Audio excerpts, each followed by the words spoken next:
Yes, ya mjambo tena kwenu nyote wa ndugu wapendwa, watazamaji na wasikilizaji wa Kwetu TV. Nyote kwa ujumla mnaoendelea kuzifuata taarifa zetu mbichi za kila siku na kila wakati, tunawasalimia. Wale mnaotufuata mkiwa Marekani, Ulaya na Afrika, salamu zetu ziwafikie kabisa. Na kama kawaida tunawatakia asubuhi njema ya siku ya leo mercredi le 4 février 2026, na tunawakaribisha kwa mara nyingine katika habari zetu za asubuhi ya leo. Habari ambazo tumewaletea asubuhi ya leo ni habari kuhusu hali ya usalama mashariki mwa nchi ya Kongo, pamoja na taarifa mbalimbali tena tofauti zinazosemekana nchini Kongo. Habari ambazo tumewaletea asubuhi ya leo tutawapeleka moja kwa moja katika territoire ya Walungu. Tuambie kuhusu taarifa za kuondoka kwa wasi wa M23 katika maeneo ya Walungu. Na jua kwamba taarifa hizo zilionekana sana kumedia depuis juzi, na wakati wanajeshi wa M23 walionekana kuondoka katika maeneo ya Chiriri wengi na kufika Bukavu, na wako nafanya kabisa movement nyingi mule, wakazani ya kwamba wanaondoka, ila tutawambia kuhusu kinachoendelea hapo. Upande mwingine tutawapeleka kule Minembwe. Kule Minembwe hatuwezi tukatosha macho yetu ili kuwajuza kinachoendelea hapo tena kwa muda mwafaka, donc kuambia ni kipi ambacho kinaendelea kule kwa wakati. Upande mwingine tutawapeleka katika maeneo ya Masisi kwenye baada ya mapigano makali kati ya wazalendo na wasi wa M23. M23 walirepusi sana katika maeneo karibu na Mweso. Ni mapigano ambayo yalidumu sana kule muzile eneo, na tutawambia kuhusu Bertrand Bisimwa ambaye alitangaza kuwa drone za FARDC ambazo zinaendelea kushambulia maeneo ya Twirwaneho pia na eneo za M23 nazo watasimama kabisa ili wazilunguze. Swali ni hii sasa, wakati wote walikuwa na wamekosa nini ili kufanya hiyo kazi? Ile ni swali ambayo tutaiongelea kwa sana. Donc kutangaza hayo ni kuwa walikuwa ni hawana koma wazilunguze, ama ni kuwa waishaka shindwa kuvifanya. Tutawapeleka katika maeneo tofauti, tuwape habari mbalimbali tena tofauti. Kama kawaida mnaoifuata ni Kwetu TV, ni channel inayowaletea taarifa za kweli tena zenye uhakika kutoka mashariki mwa nchi ya Kongo. Tunawasihi kusubscribe, yani kujiabone, ili kukuwa nazipata habari zetu zote kwa wakati. Mukumbuke kucomment na kulike habari hizi, pia na kuzisambaza kwa walio wengi ziwafikie. Mujiunge nasi na grupu yetu ya WhatsApp ambapo mtakuwa mkizipata habari zetu kwa wakati. Namna ya kujiunga na grupu yetu, gusa hapo kwenye titre, pale chini ya titre utapata linki yetu, ujiunge kupitia linki hiyo. Bila shaka utakuwa ukizipata habari zetu zote kwa wakati. Bila kupoteza muda wetu, tufungue ukurasa wetu wa habari. Taarifa zetu mbichi za asubuhi ya leo tuzianzie moja kwa moja katika maeneo ya Minembwe. Minembwe depuis juzi mnajua kwamba mapigano yanaendelea kukamata hatua nyingine kati ya FARDC pamoja na wazalendo wanaopigana na waasi wa M23 pamoja na Twirwaneho, wakiwa na washirika wao kama FLN na Red Tabara. Kule eneo ya Minembwe, FARDC na wazalendo hawajasimamisha kabisa vita hata muda kidogo, ama kidonko kwa wakati kidogo. Hapana, walishataki sana kwa sababu depuis watokee katika maeneo ya Poizero, wakamate hizo eneo na maeneo yote yanayopatikana karibu na Minembwe, kama koti za nani za Ruisankuku kuingia kule kutokea eneo za Mikenge, Rugezi pale.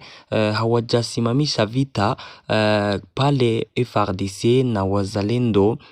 Donc coalition ya gouvernement ya Kongo wako muvita ili warekipere eneo ya Minembwe kupitia nguvu kabisa zote zinazohitajika. Hata kama waasi wa Twirwaneho na AFC M23 waisha resiste kuipoteza Minembwe, FARDC ilishawasha moto sana, napenda irekipere eneo ya Minembwe.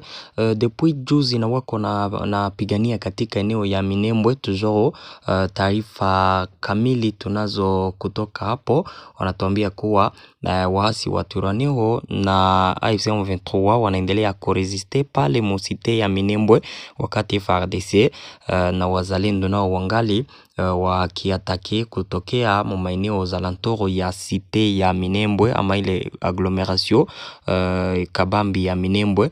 Ofete Minembwe nayo ni agglomeration kabambi, iko ndani maeneo tofauti na makwe strategique, kutokana na jinsi kule baada ya Twirwaneho kupakamata walitiaka mapozisio zao tofauti makwe tofauti, na pale sasa njo kwenye wangali na pigania donc vita kule njo kwenye viko eneo ya Minembwe kabisa. FARDC waisha washa moto, wanataka wairekipere.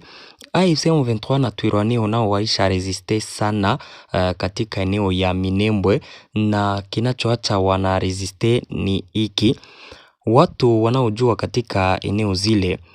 Twirwaneho na AFC M23 kabla yao kukamata katika kabla yao donc kuingia katika mungini wa Minembwe, walikuwaka mubilima tofauti na mzengine position kwenye hawakukuwaka na wako bien installé, zilikuwaka ma position donc ambazo ziko faible.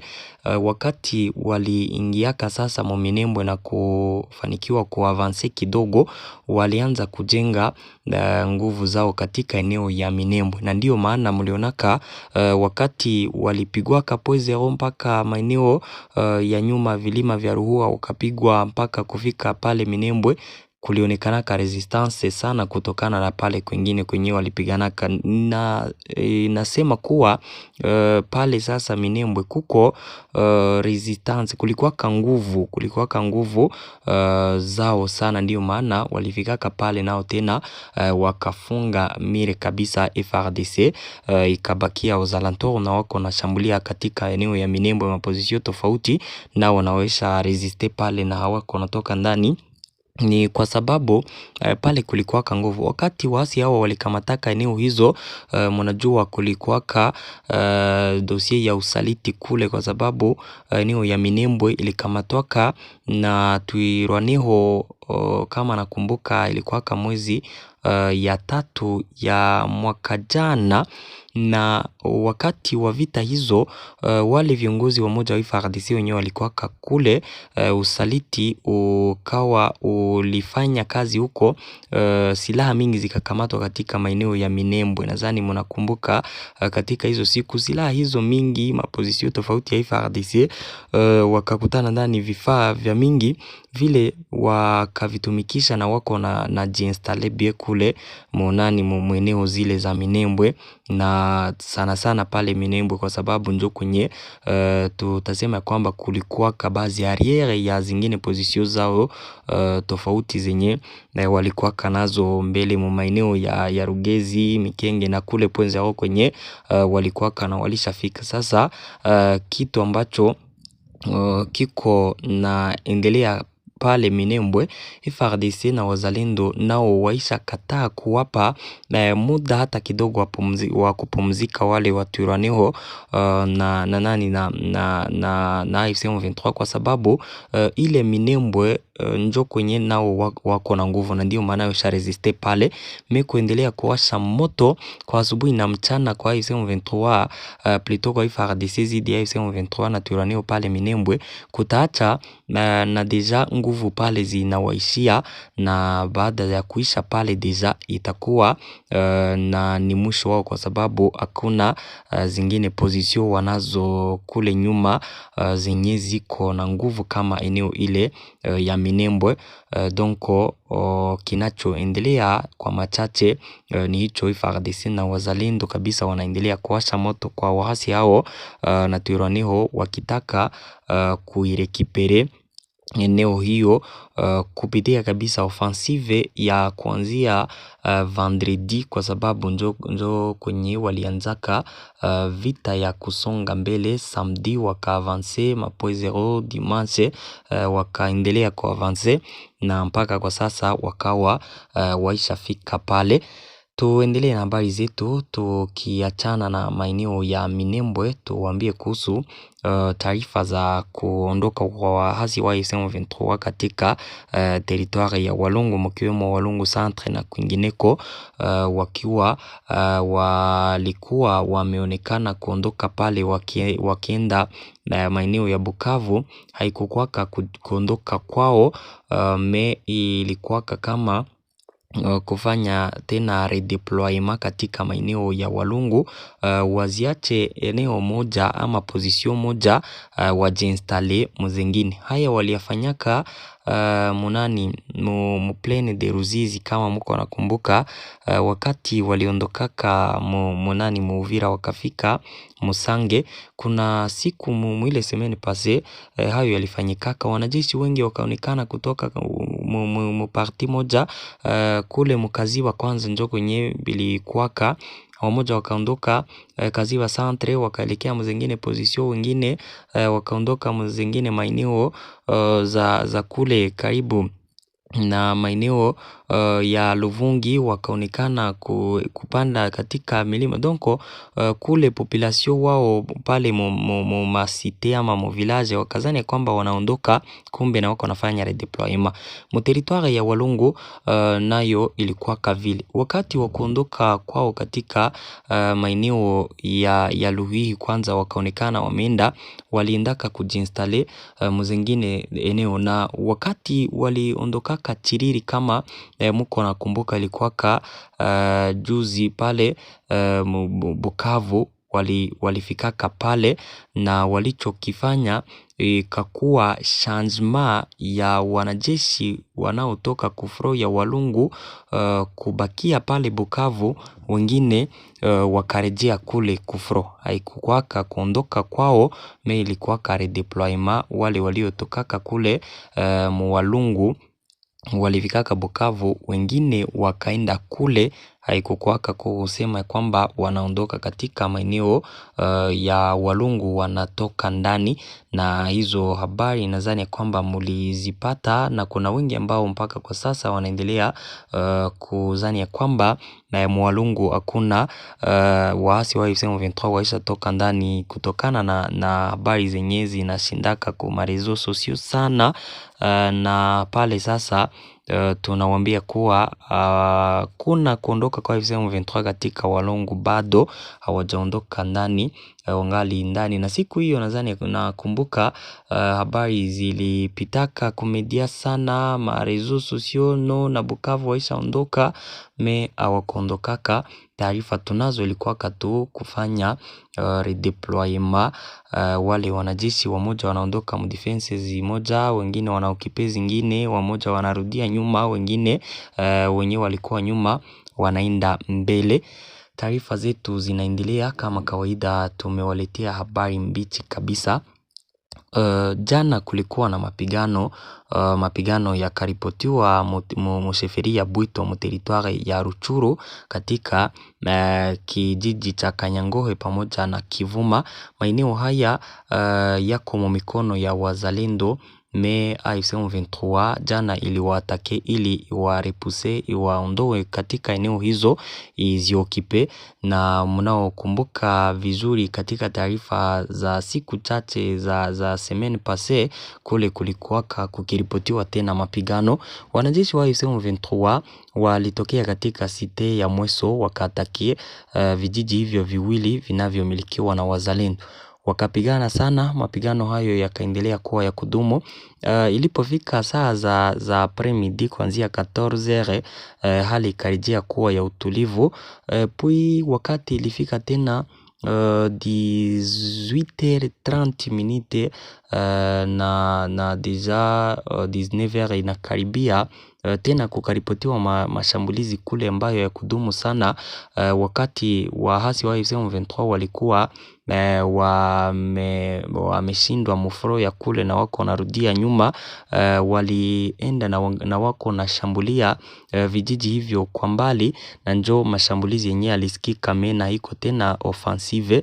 Waasi wa AFC M23 walipigana na wazalendo mwa maeneo hayo mawili, malokalite yale mawili, na wazalendo wakafanikiwa kuwarepusha waasi, wakawarudisha katika site ya Mweso inayokuwa defense nao ya mwisho yenye nguvu inayowasaidia katika maeneo hayo, na wanajeshi wa wazalendo wakaendelea kuikontrole eneo hiyo ya Kivuma na Kanyangohe, pia na mapozisio tofauti ambazo ziko installe kuvilima tofauti vya maeneo hayo. Na baada ya hayo yote kufanyika asubuhi ya leo katika maeneo hayo, hali ni ya utulivu. Wakati waliamka wakifanya kazi zao za kawaida, donc ni utulivu. AFC M23 ilirudishwa nyuma sana baada ya kuatake ili yone koma inaweza ikakamata vijiji hivyo, hawakufanikiwa. Wazalendo waliwarudisha nyuma, na mapigano hayo yalisababisha kuhama kwa raia wengi na kuzidisha hali mbaya ya kibinadamu ambayo tayari inaendelea kukua mbaya katika eneo hilo. Familia nyingi zimekimbia vijiji vyao wakitafuta hifadhi katika maeneo ya Mweso, na wengine kuelekea ndani ya maeneo ya Muhongozi. Zani ya kwamba pale kabisa tuko naendana 5-5. Habari zetu zinaendelea. Bertrand Bisimwa siku ya jana kupitia akaunti yake ya Facebook plutôt ya Twitter alitangaza kuwa AFC M23 inapana avertissement kabisa, inasema kwamba hawataitika Kinshasa iendelee kusababisha vifo vya watu wanaokuwa maeneo yao wakiuawa na madrone pamoja na ndege Sukhoi. Hawataitika hayo, na hawataitika kuendelea kuona watu wa maeneo ya Minembwe, wale wa Nyamulenge, wakiendelea kushambuliwa na ndege hizo za kivita na vingine vifaa vizito. Watapigana nao, watalunguza zile avyo. Donc ile njo yenye wanakamata, ile njo maamuzi ambayo wanakamata. Na hapa iliacha ninawaza vitu vidogo ambavyo ninataka kuambia. Kutangaza haya kwa Bertrand Bisimwa ni kama mbele ya haya matangazo ambayo anayatangaza au kukuwaka na vifaa au ilikuwaka tatizo gani? Kama ni ndege zilikuwaka zikipigana nao depuis zamani, walikuwaka wakizipiga na kuzipiganisha plutôt na kuendelea kushambuliana nazo depuis mbele. Sasa kutangaza haya kuwa njo watazipiganisha, donc inamaanisha nini? Inamaanisha kuwa njo wanapata nguvu za kuweza kuzipiganisha au kuna kitu kingine? Au fait Bertrand Bisimwa na wengine viongozi wa AFC M23 kuna wakati inafikaka wanatangaza mambo fulani kwa kuweza kutulizisha wale washirika wao wanaowaunga mkono, wanaowafuata kwa karibu. Kwa sababu ukiona hapa kusema ya kwamba ndege watazipiganisha, na hakuna siku ambayo hawakuzipiganishaka. Donc walikuwaka wakizipiganisha depuis zamani. Muivita zinawatake nao wanauza mashine anti-aérienne za kukua na jue kwamba zinawatake, wanauza pia na vingine vifaa vya kuzishambulia, na hayo yalikuwa yakifanyika depuis zamani.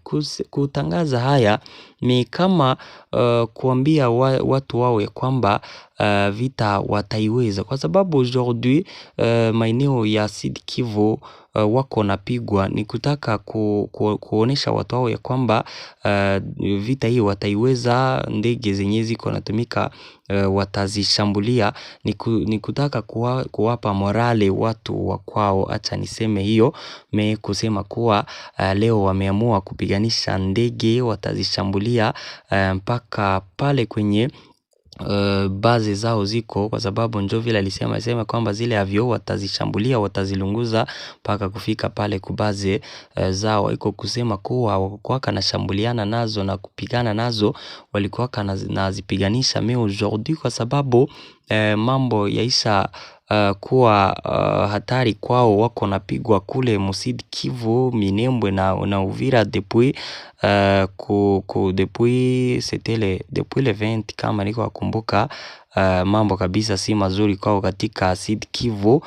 Maeneo ya Uvira depuis ondoke Uvira walikuwa wakipigwa mbele maeneo ya Katongo kule Makobola. Donc na nadhani kwamba mnakumbuka hayo. Kutokana na hayo sasa, ile defete njo iko naacha maposti kama na hizi wanazitangaza, haiko kusema kuwa au kwa kanapigana na zile avyo walikuwa kanapigana nazo zamani, kwa sababu sasa leo kuko systeme mpya ambayo iko natumika, acha niseme hivyo. Avyo hawataweza kuzipiganisha na kuwa wako napigwa sana na hayo. Wanaambia sasa watu wao kuwa kabisa leo tena wako pre kama ni vita za ndege walikuwa wakipigana nazo zamani. Alitangaza hayo na kuonesha kuwa kabisa zile ndege watazishughulikia. Hivyo tutaona kabisa jinsi mambo yatakuwa yakiendelea kufro. Tuwapeleke katika mji wa Goma. Katika mji wa Goma ilikuwa jioni ya jana, c'était ma 21h je pense, na saa za usiku zilikuwa zimefika. Nyumba kadhaa ziliungua kwa moto, ambapo mpaka kwa sasa kabisa taarifa kuhusu moto huo kwenye ulitokea ili zilunguzwe hazijapatikana. Donc hakujajulikana chanzo cha moto huo. Zile nyumba ziliwaka moto pale kwa eneo ya Komanda Belge pale kutroapa yote ni Katindo. Gari ya kuzima moto ilifika pale ikafanya kazi ya kuzima moto baada ya kuitwa na wakaaji wa maeneo hayo. Kuna vitu ambavyo viliharibika hapo, donc ile moto ilisababisha vitu tofauti kuharibika, na hakuna taarifa zingine kuhusu matokeo mengine zaidi ya hayo. Donc kama kuna waliopoteza maisha yao wakati wa hayo kufanyika, tujapata zingine taarifa mingi kuhusu hayo. Nyumba kabisa ziliwaka moto, na tunasema pole sana kwa wale watu ambao walikutana na ile grande probleme kabisa ndani ya siku hizi. Pole kabisa kwa wakaaji wa Katindo pale mjini Goma. Ndugu zangu, asante, nasema merci na washukuru sana kwa kuzifuata taarifa zetu. Hizi ndizo habari mbichi ambazo nilikuwa nimewaletea, na washukuru sana. Basi tupatane katika taarifa zifuatazo. Merci beaucoup.